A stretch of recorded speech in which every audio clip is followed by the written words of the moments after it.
দীর্ঘ প্রতীক্ষার পর বরিশাল নগরীর আলেকান্দা কাজীপাড়ার ১৩ ও ১৪ নং ওয়ার্ডের রাস্তা ও ড্রেন সংস্কারের কাজ শুরু হয়েছে। বিএনপির নেতা ও বিশিষ্ট সমাজসেবক কাজী মনির হোসেনের অক্লান্ত পরিশ্রমে ভাঙাচুরা রাস্তা ও ড্রেন সংস্কারের কাজ শুরু হয়েছে।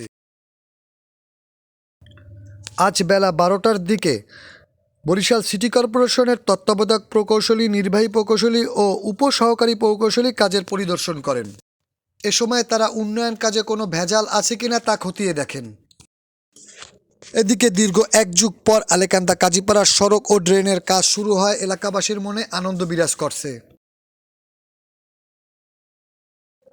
এ বিষয়ে স্থানীয়রা জানায়, তারা প্রায় এক যুগ যাবৎ চরম ভোগান্তি পোহাচ্ছে। সামান্য বৃষ্টি হলেই রাস্তাঘাট তলিয়ে যেত, এমনকি বাড়িঘরেও পানি উঠে যেত। রাস্তা ও ড্রেন না থাকায় তাদের এই ভোগান্তি পোহাতে হয়েছিল। তবে রাস্তা ও ড্রেন সংস্কারের কাজ শুরু হয়, তাদের মনে স্বস্তি ফিরেছে। এ বিষয়ে বিএনপির নেতা ও বিশিষ্ট সমাজসেবক কাজী মনির হোসেনের সাথে আলাপকালে তিনি জানায়, বিগত এক যুগেও এ এলাকায় কোনো উন্নয়নের ছোঁয়া লাগেনি। সামান্য বৃষ্টি হলে তলিয়ে যেত পুরো এলাকা। তিনি আরও জানায়, বিগত দিনে বহু নেতা আসছে ও গেছে, কেউ উন্নয়ন করেনি এই এলাকার রাস্তা ও ড্রেনের। পরবর্তীতে জনগণের ভোগান্তি কমাতে নিজ উদ্যোগে একাধিকবার বরিশাল সিটি কর্পোরেশনে যায় এবং সবশেষে ড্রেন ও রাস্তার কাজ শুরু হয়।